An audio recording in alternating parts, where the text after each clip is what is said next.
The first crack sounded like a gunshot, sharp enough to make my heart leap into my throat.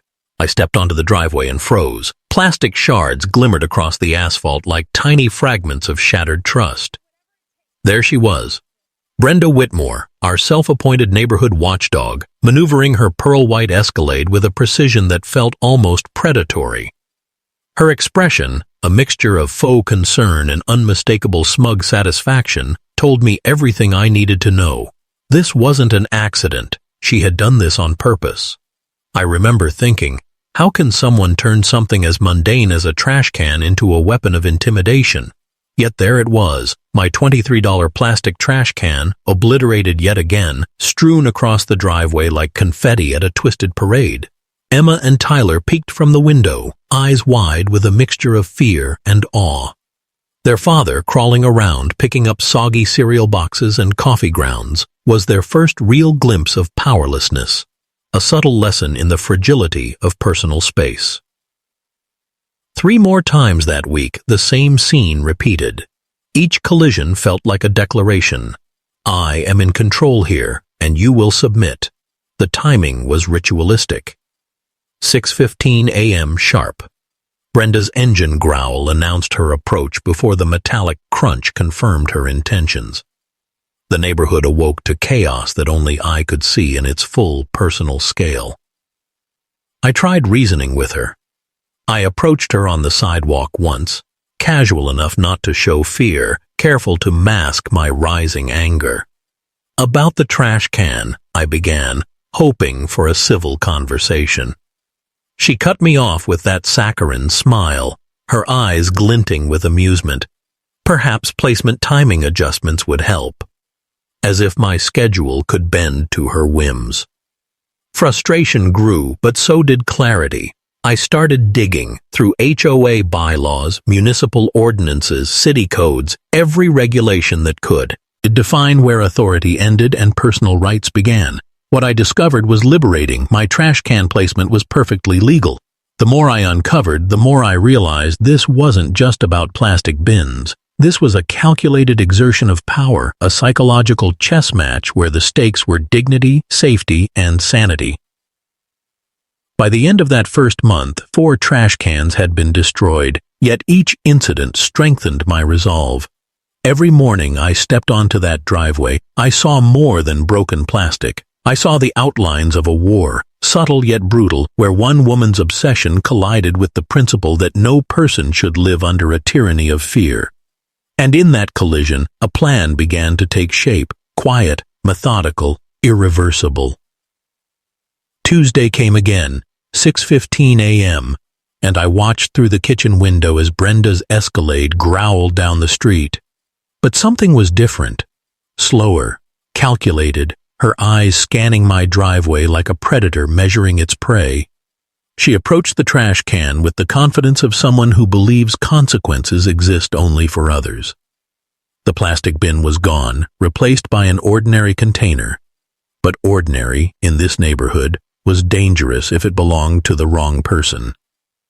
The crash was inevitable. I had no illusions. The thunk of steel on asphalt replaced the sickening snap of plastic. My heart raced, but not with fear. Excitement. I had prepared for this. She tried again from a different angle. Same result. Her running board bent, metallic screams tearing through the morning silence, while my concrete bin sat unmoved, unyielding, almost smug. A quiet justice had entered the street, and Brenda had no clue it was about to turn the rules upside down. Her face went pale. For 30 seconds, she stared, unsure whether to drive away or attack again. When she finally backed out, I realized something crucial. Her obsession had escalated. What started as a territorial statement had become fixation, a compulsion that would not end without a reckoning. Every turn she made, every morning rumble, every calculated approach, Brenda was building a dossier against herself, unaware of how the narrative had shifted. I began documenting everything. Photos, timestamps, eyewitness statements. Mrs. Olivia across the street confirmed my suspicions. Brenda wasn't careless. She was deliberate.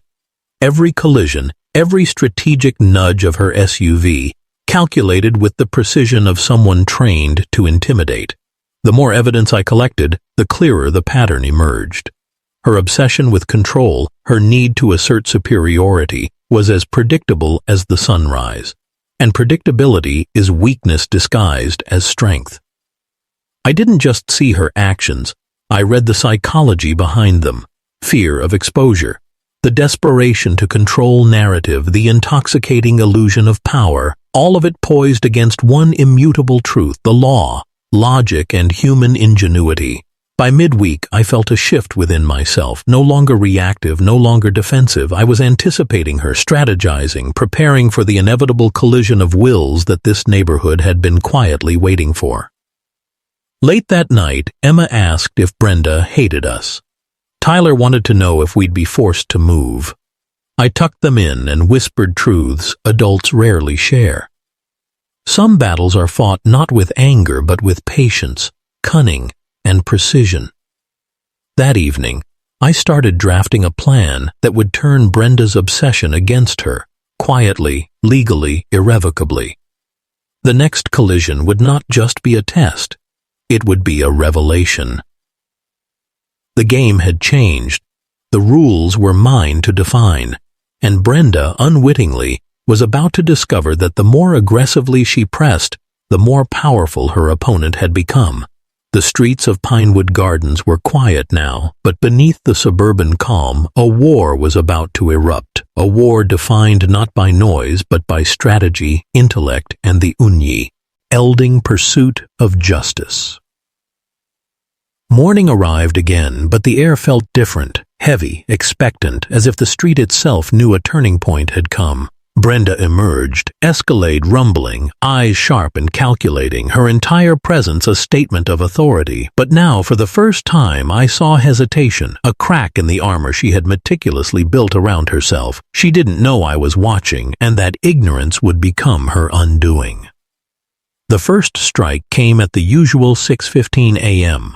My concrete trash can absorbed the impact like a silent sentinel, immovable, mocking. She circled, inspecting the damage to her vehicle. Panic flickered in her eyes, brief but undeniable. Each attempt left her SUV more battered, more exposed, a physical record of her failed intimidation. It was poetic justice unfolding with the precision of a well-executed plan.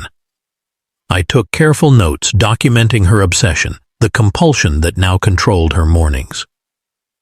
Her behavior began to escalate beyond property destruction. Flyers appeared in mailboxes, warning neighbors of unsafe trash practices. Social media posts followed, full of dramatized warnings and selective evidence. She painted me as reckless, a threat to the neighborhood, while her own escalating aggression went unacknowledged. The irony was stark. Her narrative crumbled under its own weight. Each lie, each embellishment, strengthened my position.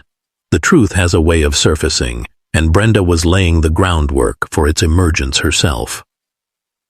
By midweek, whispers began circulating. Neighbors murmured about selective enforcement, subtle patterns of intimidation.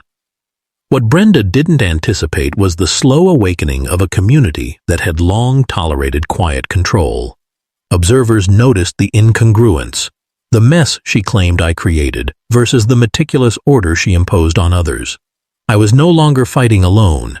I had inadvertently become the catalyst for awareness, exposing a tyranny built on fear.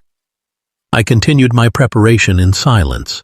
Each concrete reinforcement, each strategic placement, each careful recording of her actions was another move in a chess game she couldn't see. I analyzed patterns, predicted her moves, and refined my approach. Every small victory, her pause, her hesitation, the dents she inflicted on her own vehicle, was a lesson in patience, power, and the unassailable strength of strategy over brute force. That night, I reflected on the psychological cost of obsession. Brenda's life, once orderly, now revolved around one man's trash can, and in that reflection I understood the universal truth she had ignored. Control imposed through fear is fragile. When confronted with intelligence, patience, and unyielding resolve, it crumbles spectacularly. The war was no longer about garbage, it was about power. identity, and the subtle art of resistance, unfolding silently in the dawn-lit streets of Pinewood Gardens.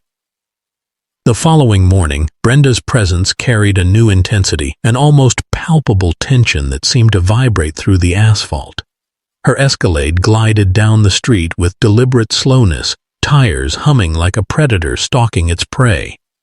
Yet for the first time, I noticed doubt flickering across her face, a hesitation born from the realization that the rules she once bent effortlessly now had boundaries she could not cross.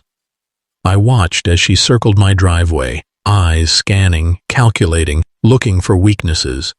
Every morning for weeks, she had relied on intimidation and brute force. Now concrete and careful planning blocked her authority, and she recoiled from it, unsure how to proceed. Each attempt left fresh dents on her vehicle, like a diary of her own escalating obsession. With every collision, her control over the neighborhood's narrative weakened, revealing cracks in the carefully curated facade she'd built over the years. Her next move was subtle but telling. Flyers app, paired on mailboxes, each meticulously worded to frame me as reckless, irresponsible, even dangerous. Social media posts followed, filled with selective evidence and half-truths meant to manipulate perception. Brenda had transformed her vendetta into a full-scale campaign, weaponizing communication, rumor, and community influence. Yet in doing so, she exposed herself, her obsession becoming the very proof of her instability. Every post, every flyer, was a window into a mind unraveling under its own pressure. I documented it all. Every photograph, every timestamp, every minor detail of her escalation became part of a growing dossier. The deeper she sank into this obsession, the more precise my countermeasures became.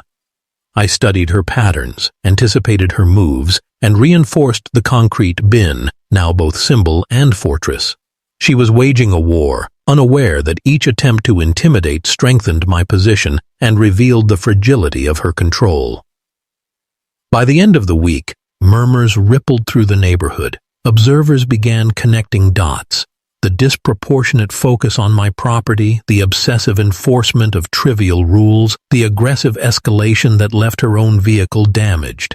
I was no longer an isolated target. I had become the lens through which the entire community began to see Brenda's tyranny. Late at night, I reflected on the subtle psychological transformation occurring, not just in her, but in me. I realized the stakes were no longer plastic bins and driveway battles. They were identity, power, and the quiet mastery of strategy over fear. And in that quiet mastery, I found a singular truth. The person who controls their response, who observes, records, and executes patiently, ultimately dictates the narrative. The morning sun would rise again.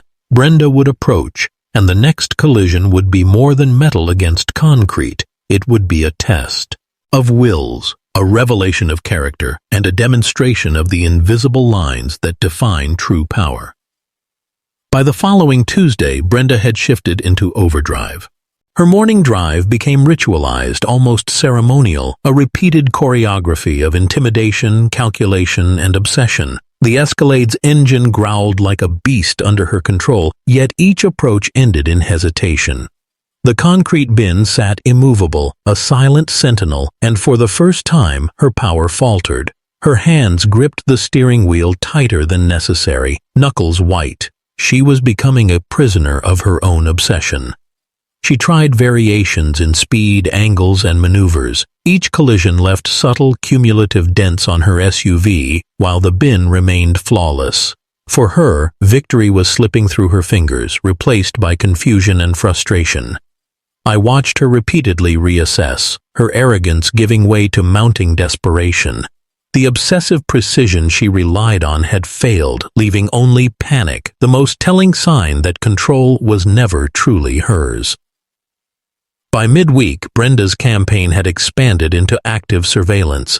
Mrs. Olivia called, trembling, whispering about Brenda pacing the street at odd hours, notebook in hand, documenting every detail of my property and daily routine. Even the kids noticed. Emma whispered from the window, "Dad, she's watching again." Tyler's curiosity was tinged with apprehension. This wasn't mere antagonism anymore. Brenda's obsession had taken on a life of its own, consuming her identity, twisting it into a grotesque caricature of vigilance. I didn't act recklessly. Every move was deliberate, each response calculated. I reinforced the bin, documented her behavior, and ensured every step complied with law and HOA rules.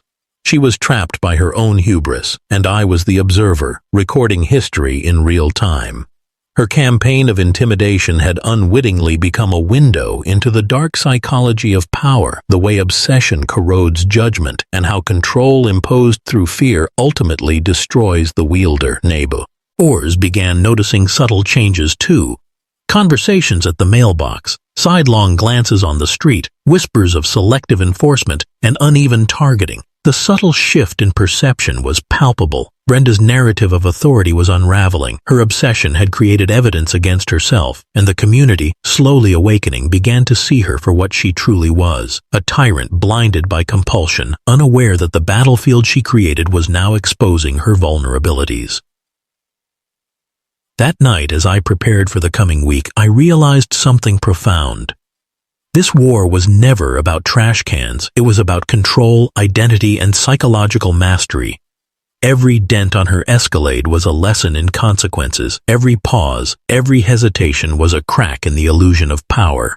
And every observer in Pinewood Gardens, whether they noticed or not, was witnessing the slow, inevitable fall of a woman who underestimated the unyielding power of patience, strategy, and unassailable truth. By the next Monday, Brenda's obsession had evolved into something more sinister, something that revealed the depth of her need for control. Her Escalade prowled the street like a predator seeking a flaw that didn't exist. Each morning approach carried the same ritualized cadence. Slow, calculated, her gaze fixed on my driveway as if the concrete bin had become a personal nemesis. But now, the desperation in her eyes was unmistakable. She was losing control, and the terror of failure had replaced the smug arrogance she wore like armor. She circled again, repeatedly testing angles, searching for a vulnerability that wasn't there. The bin remained unmoved, a silent monument to patience and strategy. The Escalade's metal now bore the scars of her obsession, a tangible record of her escalating self-destruction. Every dent, every twisted running board was evidence of the power of foresight over brute force, intelligence over intimidation. She didn't yet understand that her own actions were undermining the authority she had tried so desperately to assert. By midweek, Brenda had expanded her psychological campaign. Flyers warning of dangerous and reckless homeowners appeared in mailboxes. Her social media posts became shrill warnings of imaginary hazards, and whispered rumors spread through the neighborhood like wildfire. Yet each act of aggression only reinforced her vulnerability. Every neighbor who saw these acts began to question not the targets but her judgment. Authority based on fear was eroding beneath its own weight, and she remained oblivious. That night I realized the psychological turning point had arrived. Brenda's obsession had revealed a universal truth. Those who impose control through fear, intimidation, or manipulation become prisoners of their own compulsions. Every calculated move she made against me was a step toward her own undoing. I reviewed the documentation, the timestamps, the photographs, and the patterns of selective enforcement. The evidence of her overreach was undeniable, and soon the neighborhood would see it too. Now, viewers, this is where you need to engage. I want you to comment the phrase "concrete will prevail" twice in the comments below. It embodies the essence of identity, strategy, and resistance against control. By doing this, you're not just participating, you're aligning yourself with the principle that patience, preparation, and unyielding resolve can turn the tables on even the most obsessive adversary. Think about it. In a world where intimidation feels unstoppable, what power emerges when the calculated, prepared, and steadfast refuse to yield? The war in Pinewood Gardens was no longer a private struggle. It had become a psychological study, a lesson in the fragility of obsession, and a demonstration that control imposed through fear always carries the seeds of its own destruction. and Brenda, for all her meticulous preparation, remained blind to the lesson unfolding before her eyes.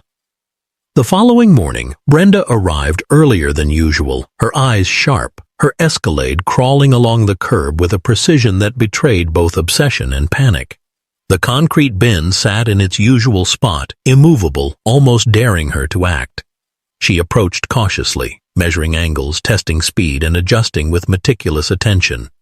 Her hands trembled slightly on the wheel.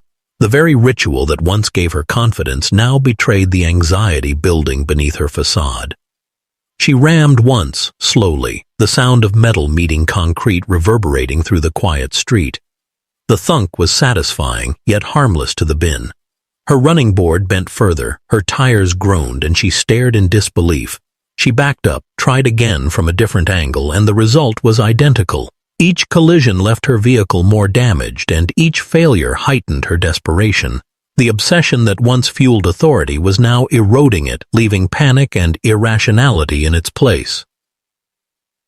By midweek, Brenda's tactics became more elaborate, bordering on absurd. She appeared at odd hours, flashlight in hand, notebook tucked under her arm, documenting every minor detail of my driveway and property. Even the neighborhood children noticed, whispering and giggling at the obsessive attention she lavished on a single trash can.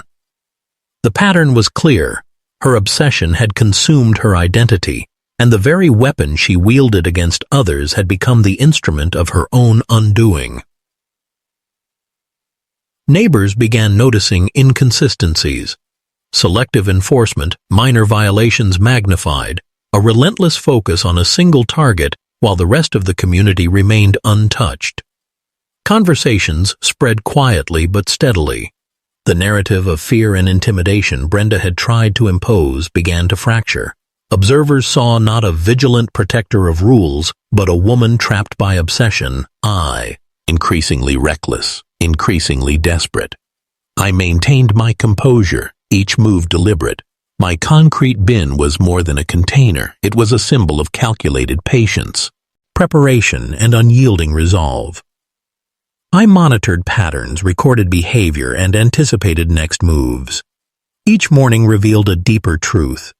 Obsession is fragile, and when exposed to strategy, it unravels spectacularly. The more aggressively she pressed, the more she revealed, and the more the neighborhood saw her vulnerability. By Friday, it became undeniable. Brenda's fixation had escalated to self-destructive levels. Each action she took against me inflicted damage on herself, not her target. The war had shifted entirely. What had started as a simple neighborhood feud had become a study in human weakness, obsession, and the consequences of unchecked compulsion. In Pinewood Gardens, the lesson was clear. Patience, strategy, and resilience always outlast intimidation. By Monday morning, Brenda's escalade had become a rolling testament to obsession and miscalculation. Each dent, each twisted panel, each scratch told a story of escalating failure. She circled my driveway again, her eyes darting, hands trembling on the wheel, but her composure had cracked. Where once there was confidence, now there was desperation, a silent panic she could neither hide nor control. She struck the bin again, metal against concrete, thunking loudly, the sound echoing down the suburban street like a final warning. Her vehicle rocked slightly under the impact, and she stared, uncomprehending. She tried a different angle, a higher speed, a sharper turn. Every attempt met the same immutable resistance. The bin remained unmoved, a fortress of strategy and preparation, while the escalade accumulated damage as if it were a diary of her obsession. Neighbors began noticing subtle shifts. Conversations at fences, casual remarks at mailboxes, questioning glances over hedges. Everyone was seeing the same truth. The woman who ruled with intimidation was unraveling before their eyes. Flyers, social media posts, midnight surveillance. All efforts intended to assert control now served as evidence of irrational fixation. The very power she thought she wielded had become her vulnerability, a mirror reflecting her compulsion and pride in the most unflattering light. I remained calm, deliberate, observing patterns and adjusting strategy. Every morning brought confirmation that patience and preparation could outlast obsession and fear. Brenda's aggression was predictable, repetitive, and self-destructive. Every collision, every failed attempt, every public display of her fixation strengthened my position and revealed her weakness. The neighborhood, silently witnessing, began understanding what I already knew. Control through fear is fragile, easily undermined by resolve and intelligence. By midweek, Brenda had reached the tipping point. Her obsession was total. She prowled the street, notebook in hand, documenting, calculating, plotting her next move, oblivious to the fact that each action accelerated her own unraveling. The war had ceased to be about a trash can or property rules. It had become a psychological spectacle, a study in power, obsession, and the cost of unchecked control. In that moment, I understood the final lesson this conflict had been teaching. True power does not come from intimidation, from fear, or from obsession. It comes from strategy, patience, and understanding the human mind. Brenda's downfall was inevitable, not because of anger, not because of retaliation, but because she underestimated the quiet, unyielding force of preparation, resilience, and truth. Pinewood Gardens was about to witness the final act, and the lesson would be undeniable for everyone paying attention. By Friday morning, the streets of Pinewood Gardens felt different. The air carried tension but also anticipation, as if the neighborhood itself understood that something irreversible was about to unfold. Brenda emerged in her Escalade, battered, dented, and trembling, her obsession now a visible, tangible force, a force that had consumed her identity and blurred the lines between authority and compulsion. She circled my driveway one last time, notebook clutched, eyes darting, calculating angles and approaches with frantic precision. Her confidence was gone, replaced by desperation. Every attempt to strike the concrete bin now seemed ritualistic, almost futile, as if she understood on some subconscious level that the battle was no longer winnable. She tried once, twice, a third time, each impact leaving her vehicle more damaged, each failure eroding the power she had wielded so obsessively. The neighborhood watched quietly, conversations hushed, neighbors leaning from windows and doorways, absorbing the spectacle. What had been private intimidation had become public revelation. Flyers, social media posts, midnight surveillance, each of Brenda's aggressive maneuvers had unwittingly illuminated her obsession. Her veneer of authority crumbled in full view, revealing a tyrant undone by her own compulsions. I remained calm, resolute, observing each failed maneuver with measured awareness. The concrete bin, unyielding and steadfast, was more than a trash receptacle. It was a symbol of preparation, patience, and psychological mastery. Every dent in Brenda's Escalade, every twist of metal, testified to a truth she could not alter. Brute force, obsession, and fear are always fragile against foresight, strategy, and unwavering resolve. By the afternoon, Brenda retreated. The neighborhood exhaled collectively, witnessing the slow collapse of obsession into self-destruction. The lesson was unmistakable. True control comes not from intimidation, but from preparation, insight, and the discipline to act without haste. The concrete bin remained, unsullied, a monument to resilience and the power of strategic patience. Later, the HOA board convened, visibly unsettled. President Thornfield, D., previously untouchable, now faced questions he could not answer. Complaints about selective enforcement, obsessive behavior, and intimidation became impossible to dismiss. Brenda's campaign had backfired spectacularly. The very tools she used to assert control now served as irrefutable evidence of her undoing. In the quiet aftermath, I reflected on what had unfolded. The conflict, the strategy, the escalating obsession. It had all revealed universal truths about human behavior, power, and the cost of unchecked control. Pinewood Gardens had witnessed more than a battle over a trash can. It had witnessed a lesson in patience, psychological mastery, and the inescapable consequences of obsession. And as I sipped my coffee that evening, I realized that in a world obsessed with dominance and fear, the quiet, prepared, and steadfast will always endure, and sometimes they will triumph spectacularly.